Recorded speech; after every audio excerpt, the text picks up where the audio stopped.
আল্লাহ পাক বলেন, বান্দারা রে, ও আমার বান্দারা, আমি আল্লাহ মহান রব্বুল আলামিন রমজান মাসে তোমাদের কাছে কোরআন অবতীর্ণ করলাম।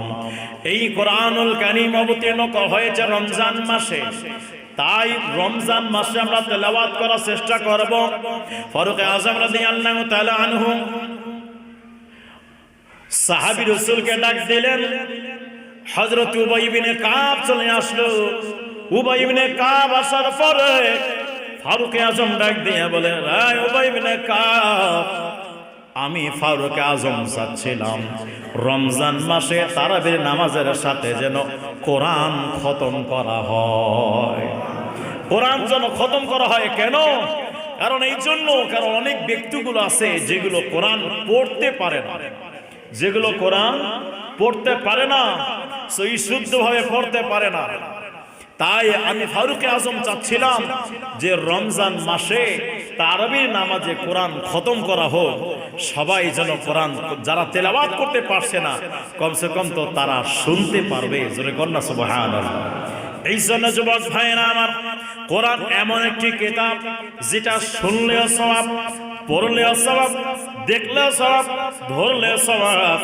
আমার যুবক ভাইরা, ফারুক আযম রাদিয়াল্লাহু তাআলা আনহুর কথা শুনে উবাই ইবনে কাব ডাক দিয়া বললেন, খলিফাতুল মুসলিমিন, ও খলিফাতুল মুসলিমিন, এটা এর আগে কখনো ছিল না, আপনি কেমনে করবেন? ফারুক আযম ডাক দিয়া বললেন, ওরে উবাই ইবনে কাব, আমি ফারুক আযম জানি এটা আগে ছিল না, কিন্তু আমি যেটা করতে চাচ্ছি এটা উম্মতে মুহাম্মাদের জন্য কল্যাণ। আমি যেটা করতে চাচ্ছি এটা উম্মতে মুহাম্মাদের জন্য কল্যাণ। সবাই ওনাকে ভোট দিয়ে দিলেন, জি হুজুর, আপনি যেটা বলছেন এটা রাইট, আপনি ঠিক আছে চালু করেন। তখন ফারুক আযম রাদিয়াল্লাহু তাআলা আনহু এবার তারাবির নামাজের ইমাম নিয়োগ করলেন হযরত উবাই ইবনে কাব রাদিয়াল্লাহু তাআলা আনহুকে। উনি হাফেজ ছিলেন, জোরে কান্না সুবহানাল্লাহ। উনি তারাবির নামাজের ইমামতি করতেন, আর ঈশা এবং বিতর নামাজের ইমামতি ফারুক আযম রাদিয়াল্লাহু তাআলা আনহু করতেন। এইভাবেই তারাবির নামাজ শুরু হয়ে গেল। তারাবির নামাজ বিশাল বড় একটি ফজিলতপূর্ণ নামাজ, বিশাল বড় একটি ফজিলতপূর্ণ নামাজ। আমার রাসূল সাল্লাল্লাহু তাআলা আলাইহি ওয়াসাল্লাম হাদিস শরীফের মধ্যে বলেছেন, আমার নবী বলেন যে আমার সাহাবী রাসূল শুনে নাও যে তোমাদের মাঝে আমার আল্লাহ পাক রমজান মাসের রোজাকে ফরজ করে দিয়েছেন। রমজান মাসের রোজাকে কি করেছেন? ফরজ করে দিয়েছেন।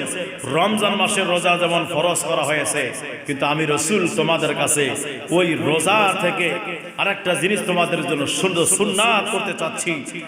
সেটা হলো তোমাদের জন্য তারাবির নামাজকে, অর্থাৎ রাতের বেলা কিয়াম করাটাকে আমি রাসূল তোমাদের জন্য সুন্নাত করে দিলাম। জোরে কন্না সুবহানাল্লাহ। বুখারী শরীফ কিতাবুস সাওম এই অধ্যায়ের মধ্যে আমার রাসূল পাক সাল্লাল্লাহু আলাইহি ওয়াসাল্লাম একটি হাদিস ইমাম বুখারী রাদিয়াল্লাহু তাআলা নকল করেছেন।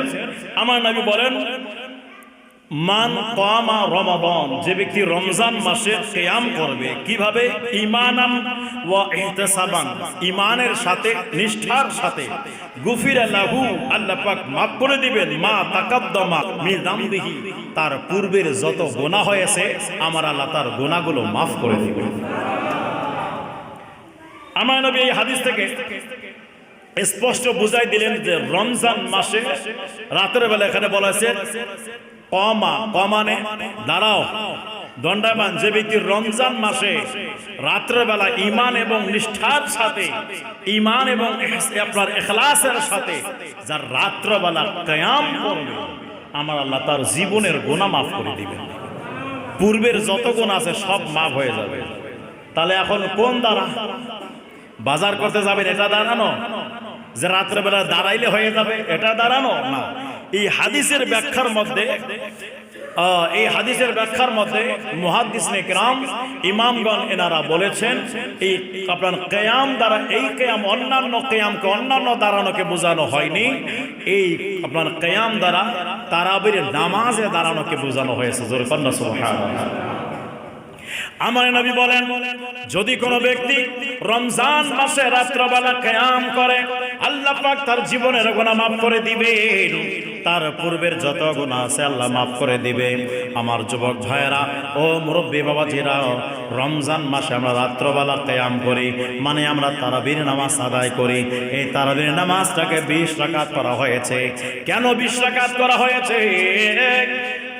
বিভিন্ন কিতাবের মধ্যে ইমামগণ উল্লেখ করেছেন তারাবি নামাজ 20 রাকাত এই জন্য করা হয়েছে কারণ ফরজ এবং ওয়াজিব নামাজ মিলে মোট 20 রাকাত আছে।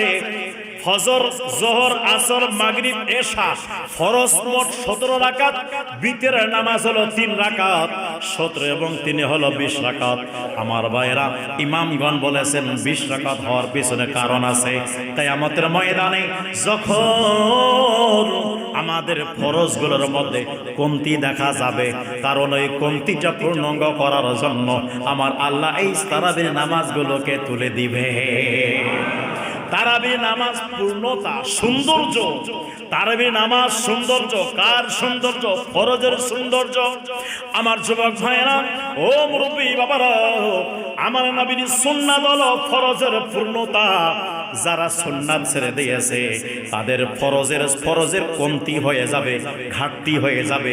যারা সুন্নাত সহ যারা ফরজ আদায় করবে, সুন্নাত আদায় করার পরে যারা ফরজ আদায় করবে, আমার আল্লাহ তার ফরজটাকে মুকাম্মাল করে দিবেন। তাই আমরা সদা সর্বদা নামাজের সেক্টরে বিশেষ করে যোহর, ফজর, যোহর, আসর সুন্নাতে গায়রে মুআক্কাদা, এশা হলো সুন্নাতে গায়রে মুআক্কাদা, ফরজের পূর্বে 4 রাকাত করে আছে। এটা আমরা পড়ার চেষ্টা করব, কারণ সুন্নাত এগুলো ফরজের পূর্ণতা। শুধু তাই নয়, যারা যোহরের নামাজের 4 রাকাত সুন্নত পড়লো, আমার আল্লাহ পাক মহান রব্বুল আলামিন, আমার নবী বলেছেন যারা যোহরের 4 রাকাত সুন্নত পড়ে তারপরে ফরজে দাঁড়াবে, আমার আল্লাহ মহান রব্বুল আলামিন তাকে ওই রাতে তাহাজ্জুদ নামাজ আদায় করার সওয়াবগুলো আমার আল্লাহ তার আমল নামায় লিখে দিবে। এই জন্য আমরা চেষ্টা করব সদা সর্বদা সুন্নতগুলো আদায় করতে। কেন আমার নবীর সুন্নাত আমাদেরকে নবীজির সান্নিধ্যে নিয়ে যাবে, নবীজির কাছাকাছি নিয়ে যাবে, নবীজির নৈকট্য আমাদেরকে প্রদান করবে। এই জন্য যুবক ভাইরা আমার, সদা সর্বদা প্রত্যেক আমলের ফরজের পরে সুন্নাত রয়েছে। ওই সুন্নাতগুলোর প্রতি আমরা বিশেষভাবে পর্যবেক্ষণ রাখব। কেন? যেমন উযুর ফরজ 4টি, কিন্তু সুন্নাত অনেকগুলো আছে। যেমন প্রথমে আমরা হাতের কবজি পর্যন্ত ধুয়ে নেই, এই যখন ধুয়ে নিব এটা সুন্নাত। হাতের টাকুনো পর্যন্ত ধৌত করা ফরজ, কিন্তু এর সুন্নাত হলো প্রথমে কবজি পর্যন্ত ধৌত করা, তারপর কুলি করাটা সুন্নাত, গড়গড়া করাটা সুন্নাত, নাকে পানি দেওয়াটা সুন্নাত, ডাইরেক্ট মুখমণ্ডল ধৌত করা ফরজ। যদি কোনো ব্যক্তি এই সুন্নাতগুলো আদায় না করে, ডাইরেক্ট ফরজগুলো আদায় করে নাই, উযু হয়ে যাবে, মাগার উযুর মধ্যে কমতি থেকে যাবে। আমার যুবক ভাইয়েরা ও মুরব্বী বাবারা, আমার মায়ার নবীজি বলেছেন আল্লাহ পাক মহান রব্বুল আলামিন পানির মধ্যে কোয়ালিটি দিয়েছেন। পানি কোন পানি? একবারে পরিষ্কার পানি, পবিত্র পানি দ্বারা উযু করতে হবে। শরবত দ্বারা যদি কোনো ব্যক্তি উযু করে, উযু হবে না। পানির কালার চেঞ্জ হয়ে গেছে, ওই পানি দ্বারা যদি উযু করে, উযু নষ্ট, উযু হবে না।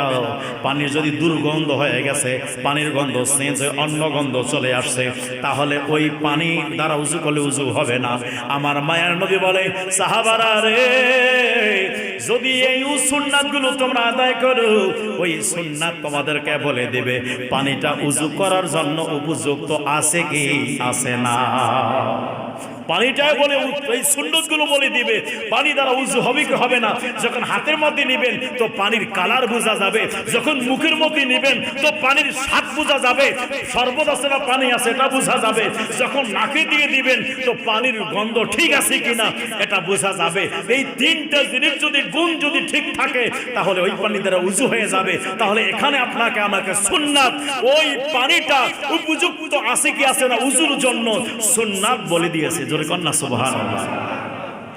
যাই হোক ভাইরা আমার, তাহলে তারাবি নামাজ 20 রাকাত। যারা 8 রাকাতের মৌলবি আছে এই ব্যক্তিগুলো বলে দেয় 8 রাকাত নামাজ। তারা একটা হাদিস দলিল দেয়, হাদিসটা বুখারী শরীফের মধ্যে আসছে আর অসংখ্য কিতাবের মধ্যে আসছে। কিতাবুত তাহাজ্জুদ অধ্যায়, বুখারী শরীফ কিতাবুত তাহাজ্জুদ অধ্যায়ের মধ্যে হযরত আম্মা জান আয়েশা সিদ্দিকা রাদিয়াল্লাহু তাআলা আনহার কাছে একজন ব্যক্তি আসলো, এসে জিজ্ঞাসা করলেন, ও আমার আম্মা জান, বলেন আমার মায়ার নবীজি রমজান মাসে রাত্রবেলা নামাজ কেমন পড়তেন? রমজান মাসে রাত্রবেলা নামাজ কেমন পড়তেন?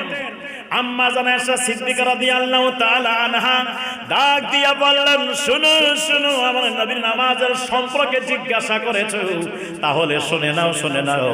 আমার মায়ার নবী রাসূল পাক সাল্লাল্লাহু তাআলা আলাইহি ওয়াসাল্লাম রমজান এবং রমজান ছাড়া, রমজানের ভিতরে এবং রমজানের বাহিরে আমার নবী 11 রাকাত নামাজ আদায় করতেন।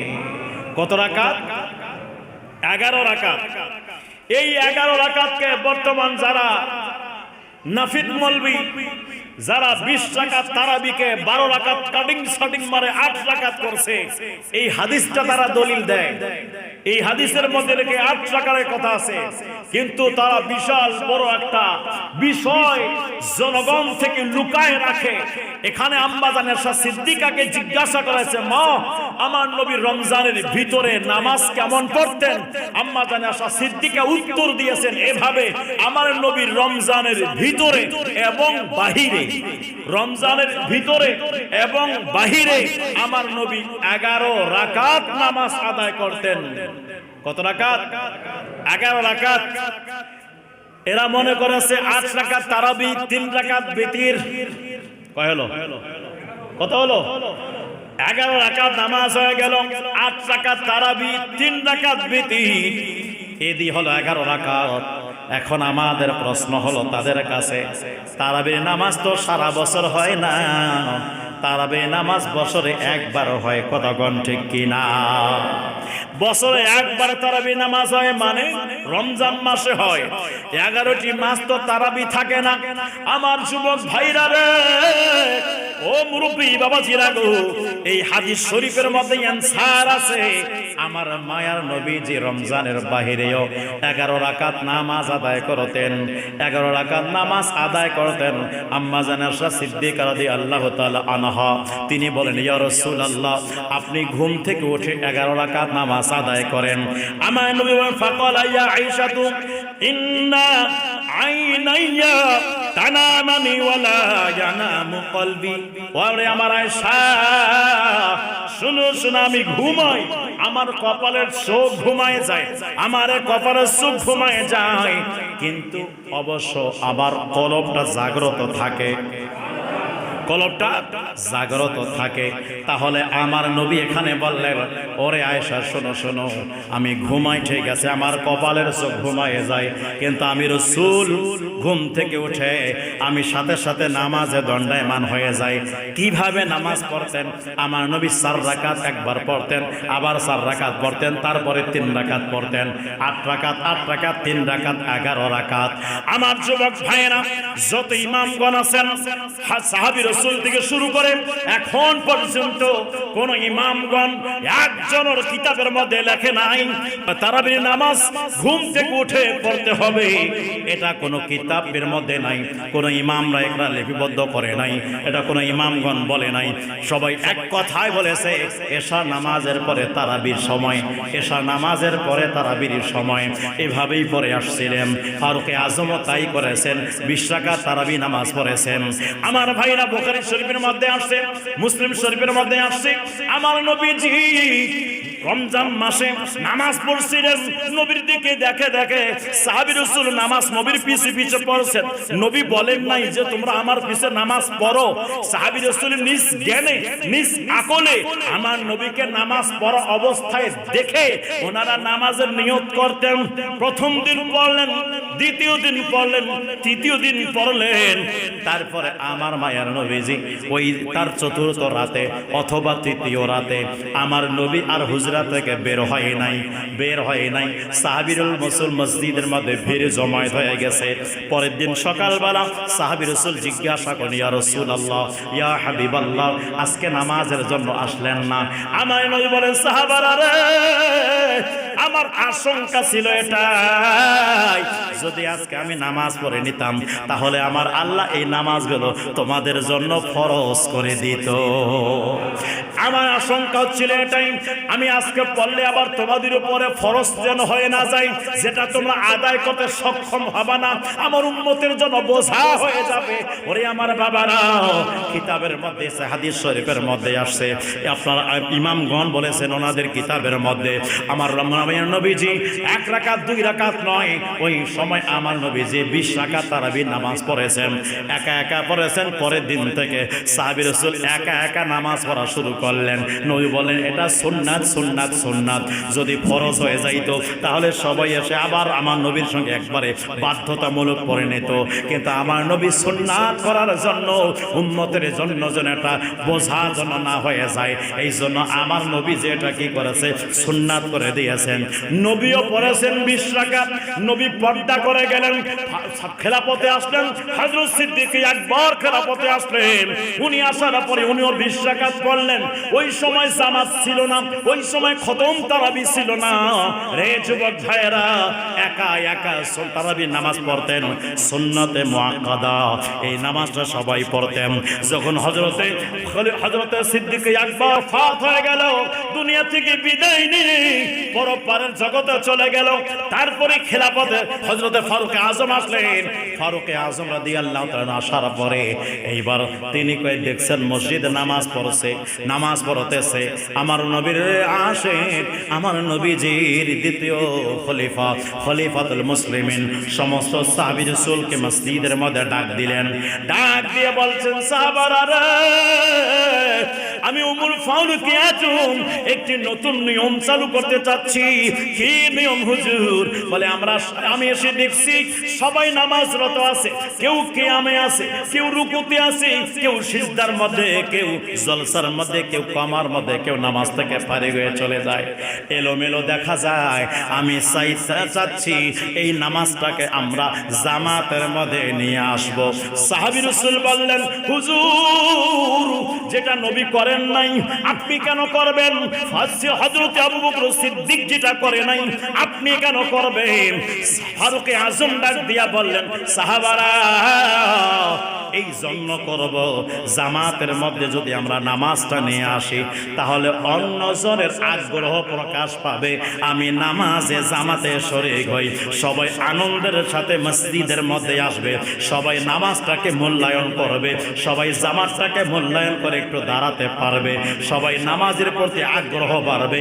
নামাজের প্রতি আগ্রহ বাড়ার জন্য আমি ফারুক আজম জামাত চালু করতে চাই। এটাও তো বেদাত, এটা বেদাতে হাসনা। বেদাত অনেক প্রকার রয়েছে, তার মধ্যে দুটো হলো বেদাতে হাসনা, বেদাতে সাইয়া, বেদাতে ইতিকাদি, বেদাতে আমলি, অনেক বেদাত রয়েছে। কিন্তু বিশেষভাবে বেদাতে হাসনা সাইয়া, বেদাতে সাইয়া মানে মন্দ বিদাত, বেদাতে হাসনা মানে ভালো বিদাত। যে ফারুক আজম যে নিয়মটা চালু করেছে এটা উত্তম বিদাত। এই বিদাতের মাধ্যমে উম্মতি মুহাম্মাদি উপকৃত হয়। আমার নবী বলেছে, যদি কোনো ব্যক্তি দুনিয়ার মধ্যে কোনো নতুন রীতিনীতি চালু করলো, ওই রীতিনীতি দ্বারা যদি আমার উম্মতের উপকৃত হয়, আমার উম্মত উপকার পায়, আমার উম্মতের কল্যাণে আসে, তাহলে এর সাজা ওই ব্যক্তি পাবে। জোরে কন্যা সুবহানাল্লাহ। আর যদি কোনো ব্যক্তি মন্দ নিয়ম চালু করলো, যেটা দ্বারা কোনো শরীয়তের হুকুম আপনার বিলুপ্ত হয়ে গেল, যেটা দ্বারা আমার উম্মতরা ধ্বংসের মুখোমুখি হয়ে যাচ্ছে, যেটা দ্বারা আমার উম্মতের ক্ষতি হবে, এইরকম মন্দ নতুন জিনিস যদি কোনো ব্যক্তি চালু করে, তাহলে এর সমস্ত পাপের দায়ভার ওই ব্যক্তি নিবে যেই ব্যক্তি চালু করবে। আমার যুবক ভাইরা, ফারুক আজম রাদিয়াল্লাহু তাআলা আনহু তারপরে কি করলেন? ওই নামাজের ভিতরে খতম তারাবি চালু করলেন। খতম তারাবি চালু করে আমি আগেই বলেছিলাম। তাহলে ফারুক আজম 20 রাকাত তারাবি পড়ল, আর আমার ভাইরা যারা 8 রাকাত পন্থী আছে, এরা যে হাদিসটা দলিয়ে দেয় বুখারী শরীফের হাদিস, এই হাদিসটা একটা তাহাজ্জুদ নামাজের বিষয় আসছে। আম্মা জান আয়েশা সিদ্দিকা রাদিয়াল্লাহু তাআলা আনহাকে জিজ্ঞাসা করলো, আমার নবী রমজান মাসে কত নামাজ পড়তেন? উনি বলেন রমজানের ভিতরে এবং রমজানের বাহিরে আমার নবী 11 রাকাত নামাজ পড়তেন। 11 রাকাত বলতে 8 রাকাত তাহাজ্জুদ পড়তেন, আর 3 রাকাত আমার নবী বিতির নামাজ পড়তেন। আম্মা জান আয়েশা সিদ্দিকা জিজ্ঞাসা করলেন, ইয়া রাসূলুল্লাহ, বিতির না পড়ে আপনি ঘুমায় যান? আমার নবী বললেন, আয়েশা, আমার চোখ ঘুমায়, আমার কলব জাগ্রত থাকে, তাই আমার নবী ঘুমাইলে উযু নষ্ট হয় না। জোরে কন্যা সুবহানাল্লাহ। আমার যুবক ভাইরা, শুধু তাই নয়, সমস্ত আইম্মায়ে একরাম, সমস্ত ইমামগণ, এনারা সকলে 20 রাকাত তারাবি, যত প্রকারের ইমাম আছে, যেই যাদের কিতাবগুলোকে আমরা দলিল বানাই, যাদের কিতাব পড়ে মুফাসসির হওয়ার লাগে, যাদের কিতাব পড়ে মুহাদ্দিস হওয়ার লাগে, যাদের কিতাব পড়ে মুফতি হতে হয়, যাদের গবেষণাকে আমাদের গবেষণা বলে গ্রহণ করতে হয়, আমরা যেখানে না বুঝি, যাদের শরণাপন্ন আমরা হয়ে যাই, ওই সমস্ত আকাবির প্রত্যেককেই ওনারা 20 রাকাত তারাবি নামাজ পড়েছেন। এখনো পর্যন্ত মক্কা মদিনায় 20 রাকাত তারাবি নামাজ চলে। এখনো 20 রাকাত তারাবি নামাজ মক্কা মদিনায় চলছে। তাহলে মক্কা মদিনা ব্যক্তিগুলো কি ওনারা আরবি বুঝে না? কতক্ষণ আরবি বুঝে না? আর আরবি তো ওনাদের আমাদের জন্য পান্তাবাদ, যেমন বাংলা জবান, বাংলা ভাষা যেমন, ঠিক ওনাদের জন্য আরবি তেমন। আমার ভাইরা, তারা যদি 20 রাকাত তারাবি নামাজ পড়ে, মসজিদে নববীতে 20 রাকাত তারাবি নামাজ হয়, মসজিদে হারামের মধ্যে 20 রাকাত তারাবি নামাজ হয়, তাহলে আজ যেই সমস্ত ব্যক্তিগুলো 20 রাকাত তারাবিকে কেটে আপনারা কাটিং করে 8 রাকাত বাড়িয়েছে, তো বোঝা গেল এই ব্যক্তিগুলো এরা হলো আপনার ইসলামের দুশমন। এই ব্যক্তির সঙ্গে ইসলামের কোনো সম্পর্ক নেই, ইসলামের কোন রকমের কোন পর্যায়ে এনাদের সঙ্গে সম্পর্ক ছিল না। আমার রাসূল বলেছেন, রমজান মাস, কিতাবের মধ্যে বুখারী শরীফের মধ্যে হাদিস কান আসছে, তিরমিজির মধ্যে হাদিস কান আসছে, ইবনে মাজার মধ্যে হাদিস কান আসছে। আমার রাসূল বলে, রমজান মাস তোমরা রাত্রে বেলা বেশি করে ইবাদত করো, বেশি করে কিয়াম করো, বেশি করে ইবাদত বন্দেগী করো। কিতাবের মধ্যে আসছে, আমার রাসূল নিজেই, আমার নবী নিজেই, আম্মা আয়েশা সিদ্দিকা বলতেন যে আমি দেখেছি আমার নবী রমজানের শেষ 10 দিন ঘুমাইতেন না, প্রত্যেক রাতে আমার নবী ইবাদত করতে থাকতেন। তাহলে চিন্তা করা দরকার, যেখানে আনলিমিটেড ইবাদত করার অর্ডার আমার রাসূল দিয়েছে, আমার আল্লাহ খুশি হয় যে ইবাদতের জন্য রমজান মাস বানাইলাম। তো যেই ব্যক্তিগুলো 8 রাকাত তারাবি পড়ে আর 12 রাকাত তারাবি মাইনাস করে দিয়ে, এদের উদ্দেশ্য হলো আল্লাহর ইবাদত থেকে মানুষকে গাফেল করা, আল্লাহর ইবাদত থেকে মানুষকে বঞ্চিত করা। অতএব যেই ব্যক্তিগুলো ইবাদত থেকে গাফেল করতে চায়, বঞ্চিত করতে চায়, স্পষ্ট হয়ে গেল এটা কোনোদিন আল্লাহর ওলির কাজ হতে পারে না, এটা কোনোদিন সাহাবী রাসূলের কাজ হতে পারে না। ইবাদত থেকে গাফিল একমাত্র একজনে চায় যে মানুষ ইবাদত থেকে দূরে থাক, সেটাই হল ইবলিস, শয়তান। কথা বলে ঠিক কি ঠিক না? তো শয়তানের দালালিরা করতেছে, সাবধান থাকবেন আপনারা। 20 রাকাত তারাবি পড়বেন, 20 রাকাত তারাবি হবে, 20 রাকাত তারাবি আপনারা পড়বেন। যদি খতম তারাবি পড়তে না পারেন, সূরা তারাবি পড়বেন, কিন্তু 20 রাকাতে পড়তে হবে। যখন ফারুকে আজম ইন্তেকাল করে গেল, ওফাত শাহাদাত বরণ করলেন, খেলাফতে আসলেন হযরত ওসমান যুন্নুরাইন রাদিয়াল্লাহু তাআলা। ওসমান যুন্নুরাইন কিতাবের মধ্যে আসছে, ওসমান যুন্নুরাইন রাদিয়াল্লাহু তাআলা আনহু, উনি যখন দেখলেন যে খেলাফতে আসছেন, তারাবির নামাজ 20 রাকাত, খতম তারাবি চালু হয়েছে, ওই সময় অনেক কিছু সাহাবী রাসূল দাঁড়াতে পারতেন না। ওনারা কি করতেন? লাঠি নিতেন, লাঠি নিয়ে দাঁড়ায় কষ্ট করে তারপর 20 রাকাত তারাবি নামাজ পড়তেন। তো লাঠি নিয়ে কষ্ট করে 20 রাকাত পড়তেন। আর আমার ভাইরা সুস্থ অবস্থা বলে 8 রাকাত। তাহলে বোঝা গেল এদের সাথে ইসলামের কোনো সম্পর্ক নেই, এদের সাথে সাহাবী রাসূলের কোনো সম্পর্ক নেই, এদের সাথে আউলিয়া কেরামের কোনো সম্পর্ক নেই। গাউসুল আব্দুল কাদের জিলানী গুনিয়াতুত তালিবিন কিতাবের মধ্যে লেখছে তারাবি নামাজ 20 রাকাত। আপনারা সকলে 20 রাকাত তারাবি পড়বেন। যারা 8 রাকাত পড়ে তাদের পিছনে আপনারা নামাজও পড়বেন না। আর 8 রাকাত পড়লে এটা তারাবিও হবে না, এটা মনে রাখিয়া। যেখানে রাসূল পড়েছে 20 রাকাত, সাহাবী রাসূল পড়েছে 20 রাকাত, তাবিঈন পড়েছে 20 রাকাত, মুস্তাহিদিন পড়েছে 20 রাকাত, খোলাফায়ে রাশিদিন পড়েছে 20 রাকাত, সবাই যখন 20 রাকাত, তো আপনি কি এনাদের চাইতে বড়? যে আপনি বললেন 8 রাকাত, মানে আপনার উপরে আলাদাভাবে ওহী নাজিল হয় না? কথা বলে না, ওহী নাজিল হয়। তাহলে চিন্তা করার দরকার, এরাই হলো ইসলামের গাদ্দার। এই গাদ্দারদেরকে চিনে রাখবেন, এদের সাথে ইসলামের কোনো সম্পর্ক নেই। আল্লাহ আমাদের সকলকে বোঝার তৌফিক দান করুন। সকলে বলে আমিন।